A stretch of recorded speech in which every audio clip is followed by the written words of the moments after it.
Hey y'all, this is Culture Soup, where tech, culture, and business collide. It's a podcast that spoons up everything hot from social media. I'm your host, L. Michelle Smith, and each episode we bring you some of the most notable and not yet notable thought leaders in tech, business, and culture.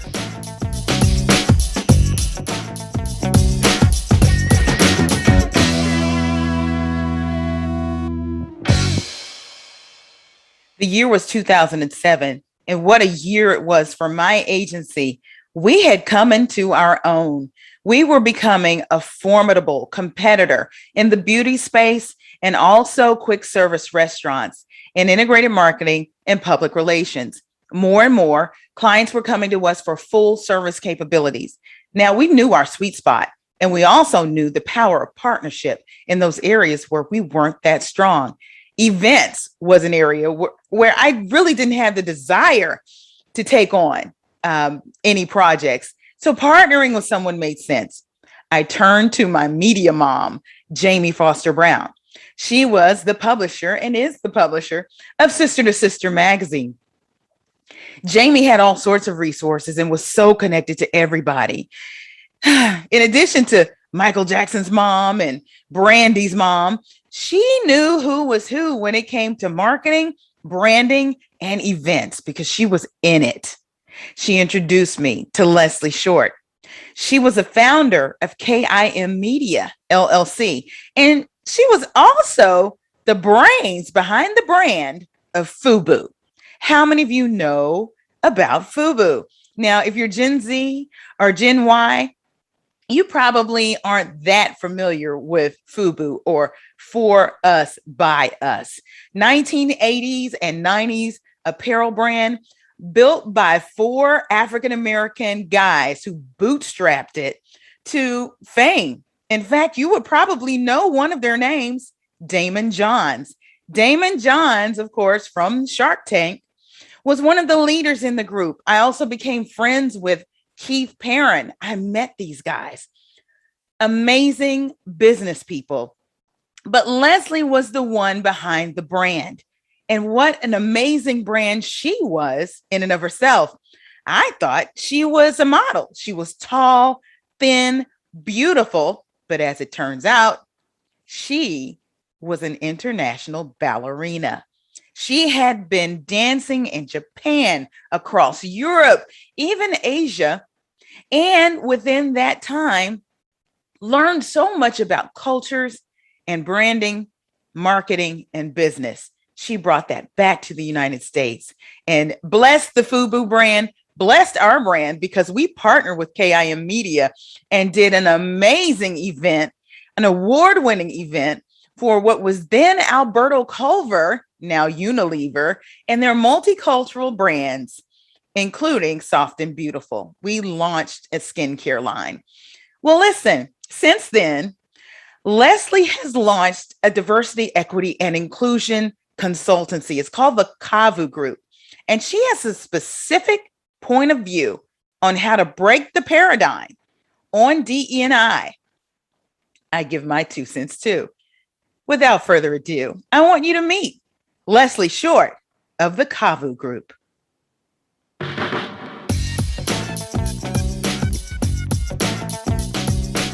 All right, everybody, I am so excited to have my friend of umpteen billion years, Leslie Short, on with me. She is the president and founder of the Cavu Group out of New York City. Leslie, it's so good to see you. It's been forever.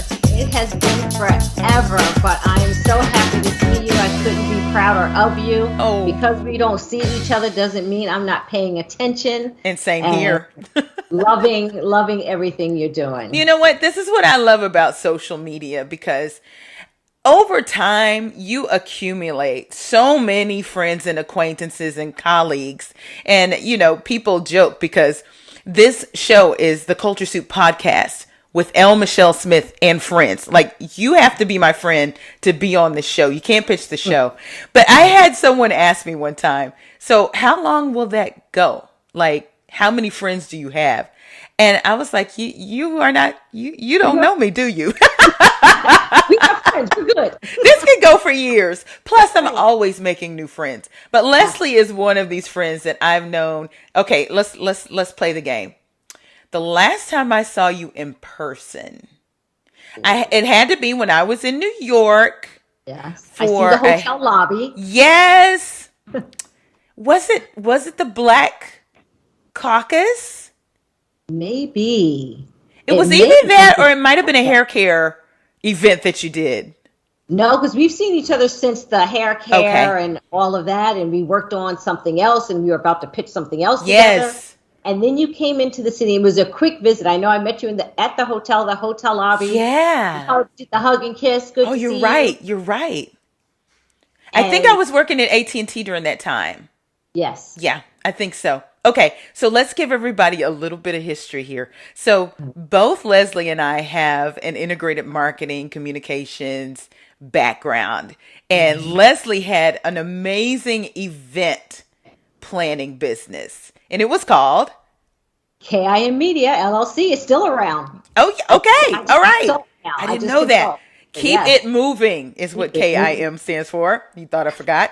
I didn't forget. Because let me tell you, this woman right here does not play. And just like that kind of sounded like maybe we were going to say play and up relevate. And okay. There's a reason for that. She's also, you know what? You might have been one of the first Black ballerinas out there on the international stage. No, there were many before me. You didn't see them, you didn't hear about them a lot, but it's the same thing. If you didn't know me, or if I didn't come back and was able to accomplish all the other things that I've been able to accomplish, most people may not know that either. Yes. We were just the best kept secret. Well, and it's interesting because I met you through Jamie Foster Brown from Sister to Sister magazine, who has reinvented her magazine in the digital platform. You can follow them on Instagram and also see them online. And I just got off the phone with Randy Brown, by the way. Serendipity, right? I was in Washington. He came to speak. Yes. So Randy is one of Jamie's sons, close to that family. In fact, the last time I saw them, I was at the homegoing of their dad, Jamie's husband, Lorenzo. God rest his soul. I call them my media parents. Like they were my other parents in the media, right? But anyway, there's that. And then there were the guys at FUBU. Yes. When I met you, you were actually at FUBU at the time. And I mean, people kind of know. Yeah, people kind of know some names from FUBU. Let's say Shark Tank. Okay. Yes. Daymond John. Yes, Daymond Johns. And so Leslie's claim to fame during that time in her storied career was actually launching the FUBU brand with these amazing fellows. And went through the heyday, reinvented the brand at some point. And during that time, you started to run your own agency and KIM was born. Is that right? Yes. Wow. Yeah. I kept getting so many requests because people were like, how did you take these 4 guys from Queens and make them celebrities on red carpet, build this brand? You're doing all this other stuff. How can you come do that for me? And in the beginning, I was like, no. Yeah, no. Well, not everybody's Daymond John. But you know what? They worked. And that was the difference. Those guys worked. They worked hard. And so any client I have, you will have to work. Right. You know what? Before we get deeper into your story and bringing everyone up to speed with what you're doing today, how about we have a Culture Soup moment? Yes. Awesome. Okay. So you can't swing a hashtag without seeing, especially on LinkedIn, people talking about diversity, equity, and inclusion. Like, you could follow that hashtag DEI for days. More and more, you have individuals, you have groups, you have companies that are having something to say on the topic. And you'll also see that the role for diversity chiefs and inclusion people and professionals in the space have mushroomed like crazy. Yes. Now, I have my ideas about this, and some folks have heard me say on the show and also as I'm speaking across the country. But let me hear your take. Why now? Why? Let's just say the why. Why? Not even why now. Okay. I ask people the why. Mm-hmm. Because nobody ever asks someone why. Why is this important to you? Right. Why do you feel it's needed? And what's the change you expect from this? Mm-hmm. See, the why now is, let me take you back to honestly, before George Floyd's murder, mm-hmm. the DEI departments were slowly starting to disappear, and all of a sudden you start hearing belonging, and because it's not working. And then George Floyd's murder happened, and all of a sudden everybody had to have a DEI thing, and everybody was DEI, and if you were Black or if you were Hispanic, everybody all of a sudden. And number one, no one took the time to say, what is the word diversity? Diversity, equity, and inclusion are three different words for three different meanings. So number one, diversity is not black and white. Right. So we're already confused. Mm-hmm. So it's gender, race, LGBTQ plus, disability, sight seen and unseen, and veterans. Yeah. Okay. And women. And well, that's why I put under gender. So that gender can be part of LGBTQ. However you identify. But the simple fact is, most people looked and said black and white. I need to hire Black folks. I need to hire Black folks. I'm the first person that says, please do not hire Black and brown people. Mm-hmm. So you are prepared to do the work internally for the why. Mm-hmm. Because otherwise it's the setup. It is a setup. So many people got hired in there, and I'm not mad at them. They took these titles and they went in with all the intention to do the work. But the folks they went in to do the intention were not ready to do the work. Yes. You know what? I touch on this in the last chapter or so in my book, and I'm him and hawing about that because there's a different edition that's out now, and that chapter may land somewhere else now in the remix. But no thanks. 7 ways to say I'll just include myself. This is the one part in the book where we turn and speak on this diversity, equity, inclusion situation as a role that may take you to the C-suite, right? There are all sorts of different diversity, equity, inclusion, belonging type roles. But this Wall Street Journal article that ran in 2020 finally said what I knew to be true, and you probably knew to be true just by watching. Mm-hmm. There's a major revolving door on these jobs for some of the same reasons that you just enumerated. And most of these jobs are getting handed to, and we're accepting, by Black women. One, because we believe it's the work. This is important. But you brought up a very important point, and that is, if the company is not prepared to actually do the work and not just PR a couple of programs here and there, you're going to run into some issues, especially as a professional. Let's just call it what it is. This is not a C-suite position. So no one walked in as a C-suite. There you go. So therefore, you're a voice, but not a voice in the room. Yes. You do not have a budget, nor do you have a full staff. Yeah. You are part of the event team, yet you are not there to do events. Yes. You can't just walk into the CEO or C-suite meetings, and you don't have access to the PR, the marketing, the advertising, the event folks, the C-suite. You want me to keep going? Yeah. So therefore, you are there in a position that you can only execute for so much. Yes. And so when I go in and I work with these companies, and in my book as well, it says the same thing. It's not about just showing up and have a speaker for once. Maybe that's a nice awareness, but how are you going to continue this to do the work? And now what is the work? That's the next thing. Well, and this is one of the places where we get tripped up as Black women because we see this as the work. We see it as an opportunity to do it within a big company, maybe a small one, who knows? Right. And then it may have that C title on it. But I encourage women to ask the right questions before they walk into these situations. Because one thing we know to be true is there is no real career path for this role. Right. And that in and of itself should tell you something. We have not yet seen a chief diversity, chief inclusion officer become the CXO in that C-suite Well, because it hasn't been around long enough to figure that out, because no one stays in the role long enough to actually try to move. Yeah. Or Well, because they end up going to another company. They get pushed out. they get pushed out. But here's the thing. They almost got pushed in, some of them. Yeah. Because you are here and we want you to do this. Oh, yeah. No, I'm not interested. No, we want you to do this. Yeah. And then it's that the door swinging and you're just trying to bob and weave. Yes. To get through, then it's like you said, oh, well, maybe I can make a difference. I can do something. But the investment of tearing down and understanding that this has to be a foundation of a company, firm, brand, organization, whatever you want to call it, and not an add-on. Yeah. Well, see, you just said something. You really do have to deconstruct it. And here's the question. Who's willing to actually do that? Because we were literally talking about centering the othered.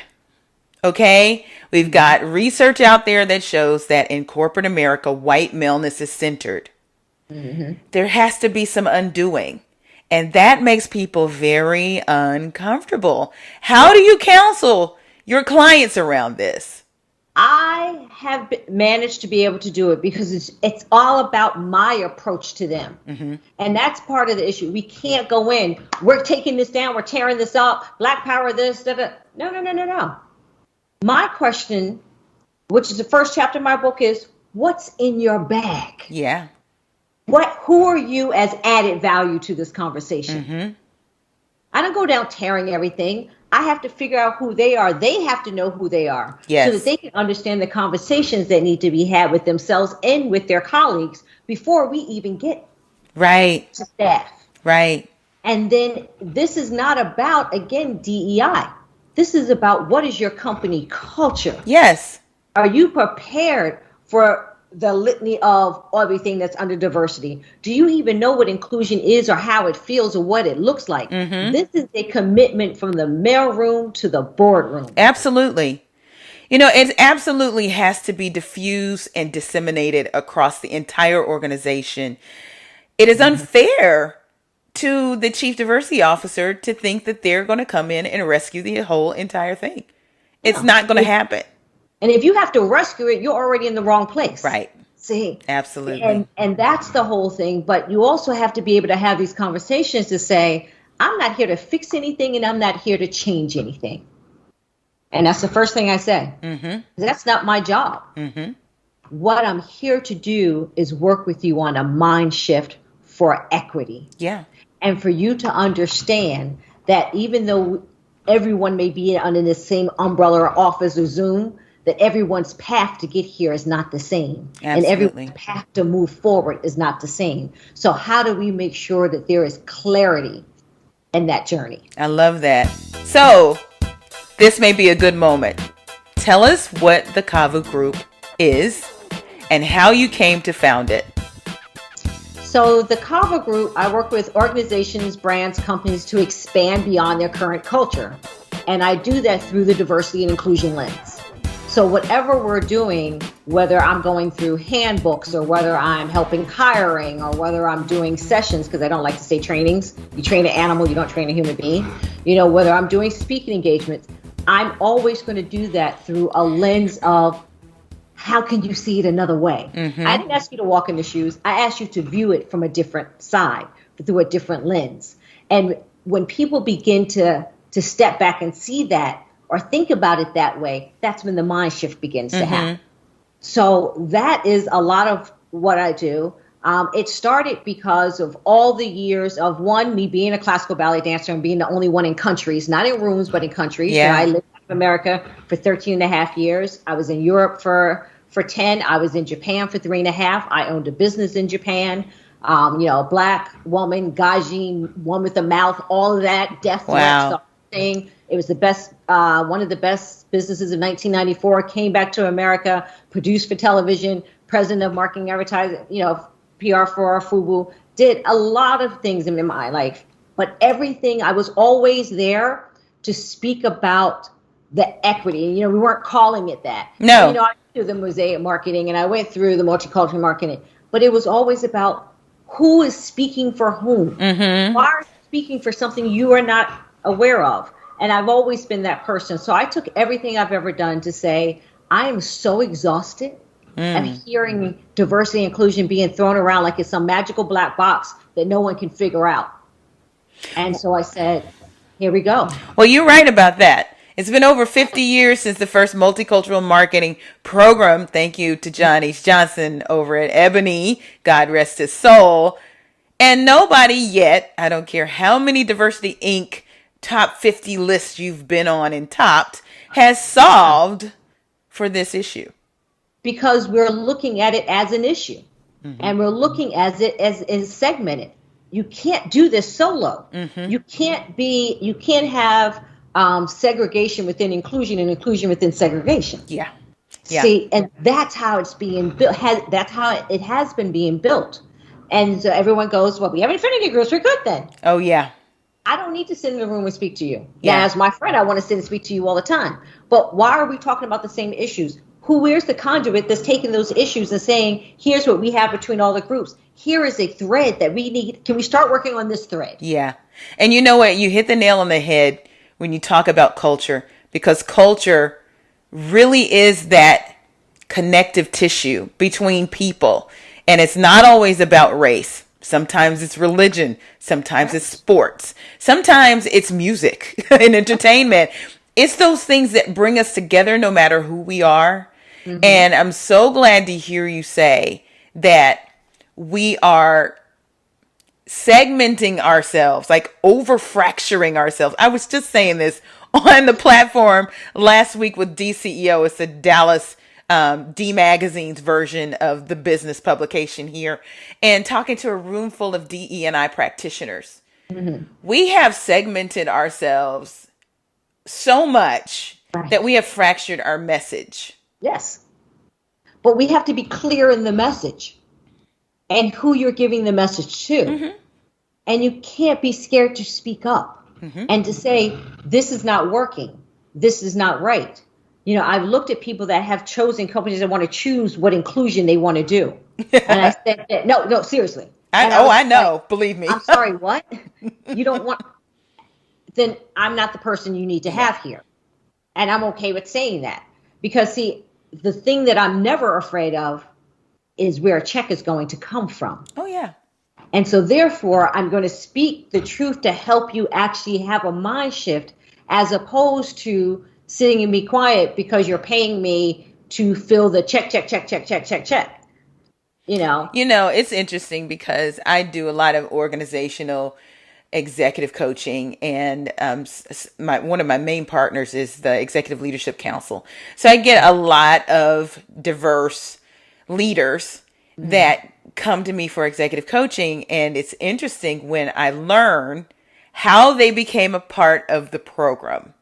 And we're talking post George Floyd, right? Right. So you have a group that it's clear they were the high potentials before George Floyd happened. They were put into this program because they were going to be accelerated into higher level positions. And then you can clearly see the difference when there are other executives who haven't had the exposure to a coach or even the leadership programs. You know what? I'm glad for the access, but that they have no plans for these leaders. They just stuck them in there. right. Just stuck them in there. And I'll ask them, like, who sponsored you? And usually the answer is they heard from somebody in DE&I. And they don't really have a sponsor. Right. So my question then is, what is the plan after this for you? What are they telling you? And usually the answer is, I really don't know. Or to make matters even worse, I have clients who paid their way themselves into these programs.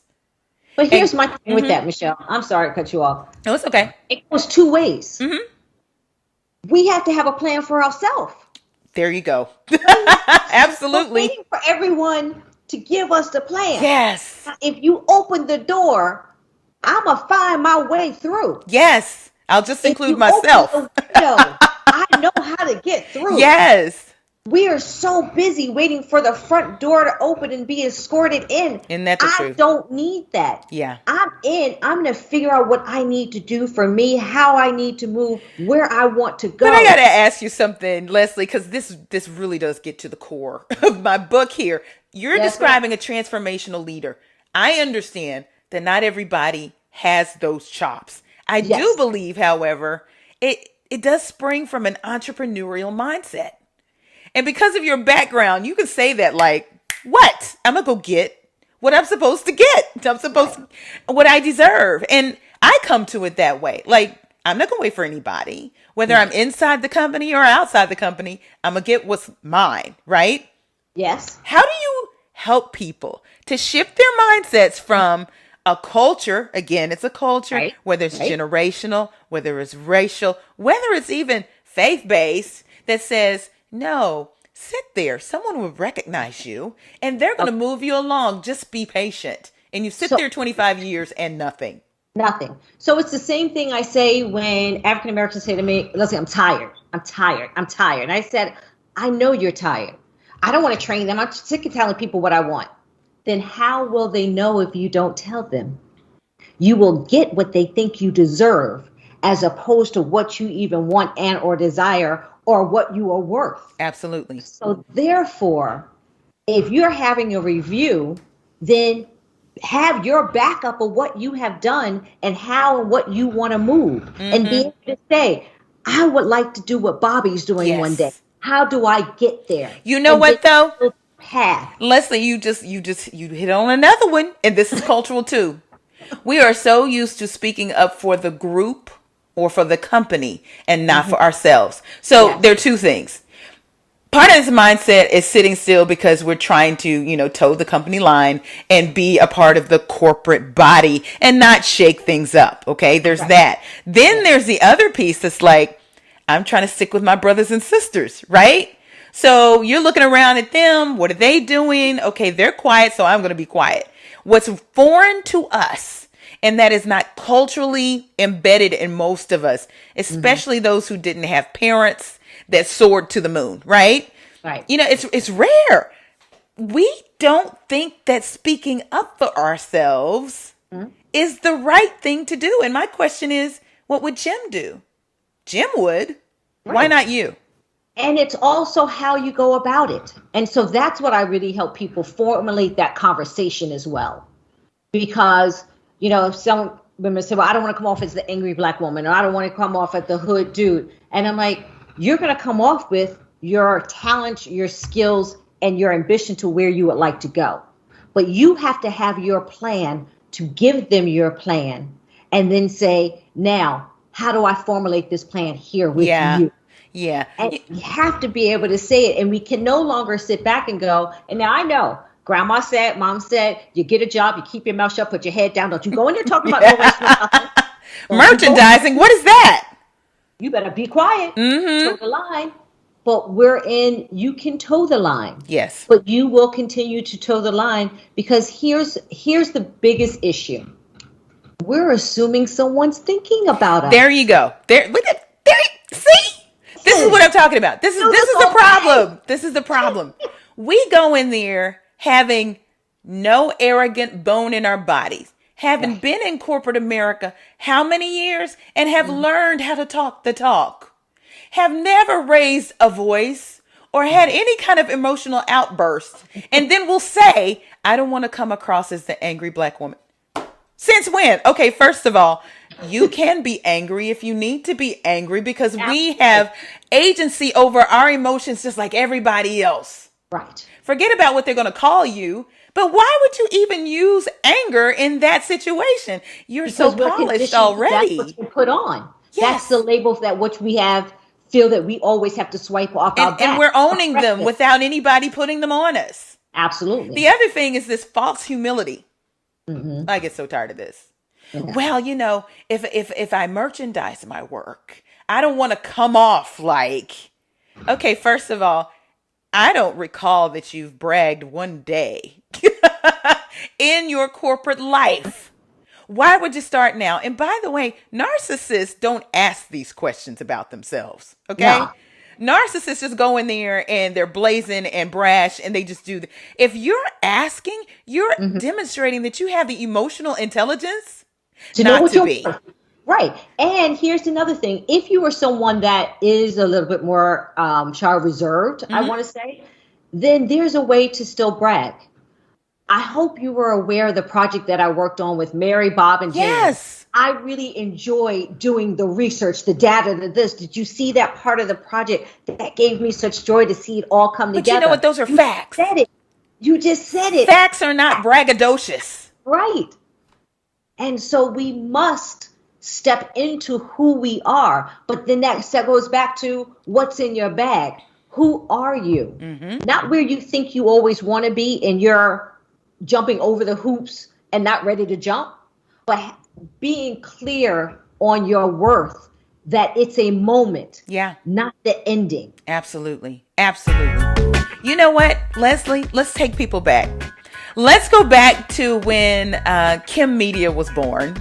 Yes. And let's talk about your experience in multicultural marketing and event planning and how you shifted gears, how you made that transition to the Cavu Group firm today. Absolutely. I mean, KIM was born again because so many celebrities were asking me to help them with their brand or design something for them because they saw in design, when I say events and marketing, when they saw what I was doing with the owners of FUBU and what I was doing with that brand in general. And I chose very selective clients in the beginning because I still was an executive at FUBU. And so I was still doing that and traveling with KIM. And it grew into branding and marketing. I was doing PR. Then I cut off the PR leg of it because I was like, okay, I'm done. Yeah. I just want to help. I understand that one. Yes. We both were like, okay, thank you. Yeah. Done that. Been there, done that. And at one point I said, I don't care who shows up. When they show up, it'll be fabulous and my job will be done. There you go. I will build it and I will tear it down. So I became known for transformational events. And beautiful. Absolutely beautiful transformational events. Y'all, she did one for one of my clients. And I mean, goodness, you would have thought you were at New York Fashion Week. You know, it was in the middle of the summer and it felt like Fashion Week. And you entered into this totally different existence and you were able to experience the products in ways that you could only imagine. And, you know, this is why I brought Leslie to the table and we partnered a few times for some of my best brands and won some awards too. Yes. But look, we were going understanding culture. Yeah. Was part of how do you bring culture alive without having to slap someone in the face with it. Yeah. We didn't need drums and players because we're talking about African-American hair or hair care.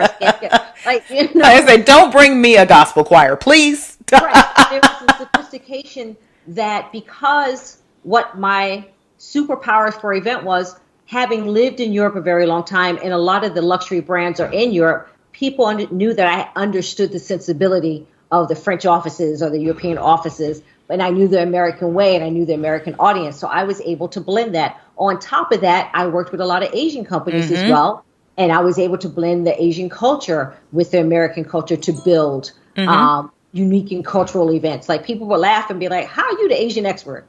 And that wasn't a label I gave myself. That was a label that my clients gave to me. Yeah. And so with all of that, again, with all the culture, with all the experience of travel, I said, there's a new way to speak about diversity, equity, and culture.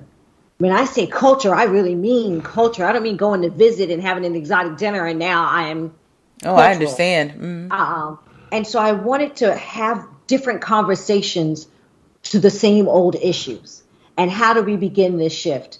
And, you know, when I was looking for names, Cavu is an aviation term that is visibility unlimited or unlimited visibility. Oh, wow. I like that. That's my podcast is Visibility Unlimited. I see. Because I build on that because that's how I feel having these conversations about DEI culture. It's unlimited. You know, it's interesting because you touched on something that's also in speech, the message that I delivered last week.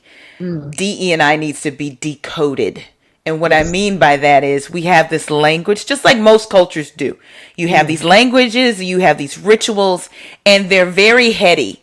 They're very weighty, and in some cases, very wonky. Which, if you're trying to include another group that may not be diversity cheerleaders, this is not the way to win over their hearts and minds.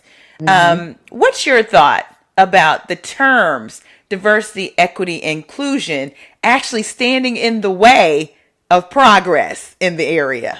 Well, again, that's why I say culture. I'm working with you to expand beyond your current culture through the diversity and inclusion lens. And that can be understood. Oh, yeah. And it doesn't become so heavy for someone to feel that I've never walked in and told a white person they are a bad person, or Asian person they're a black person, or a black person. I'm like, let's speak about culture. Oh, yeah.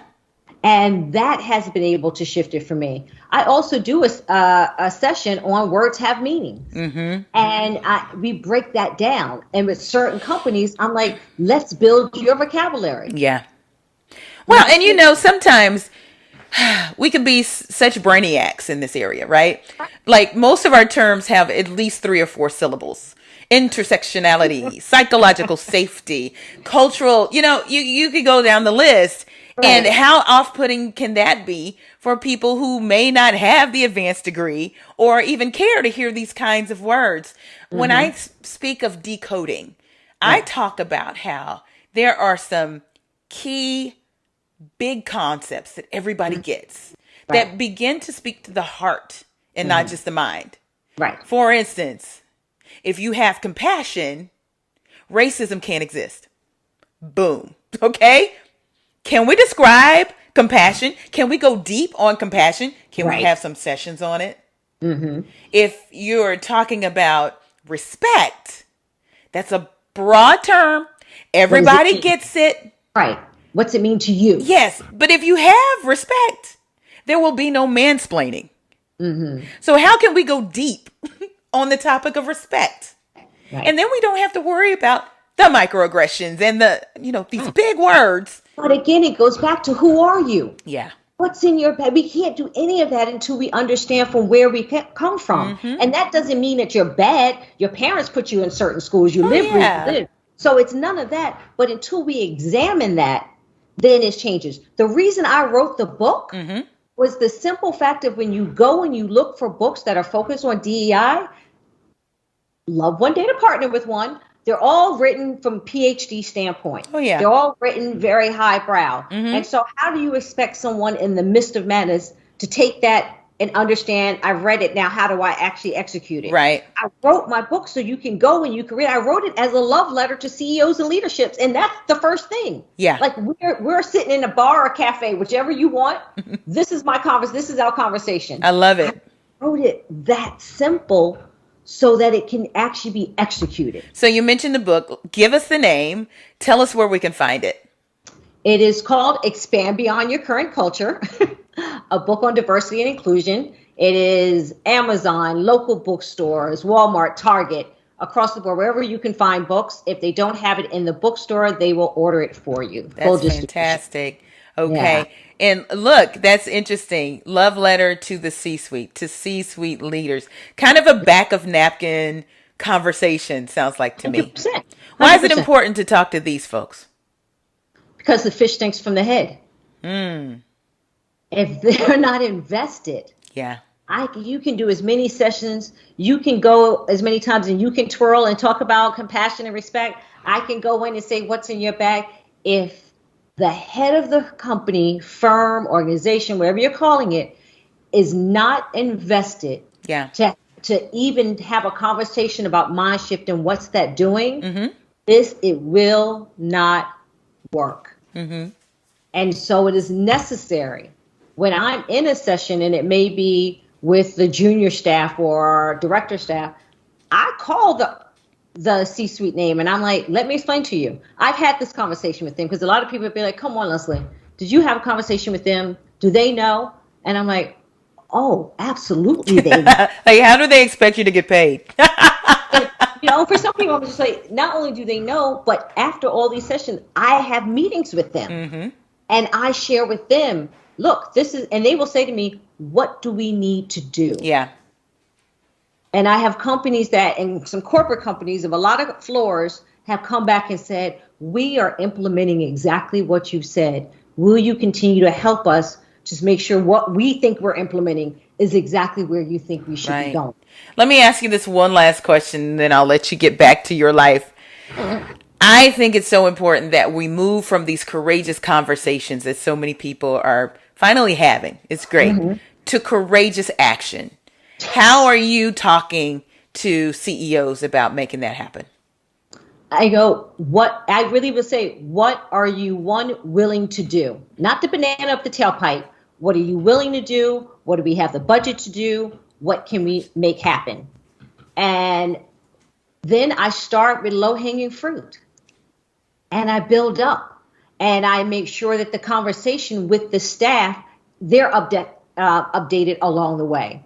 Yes, we just did this. This is what we're working on. When it comes to changing. This has just been executed. Be accountable.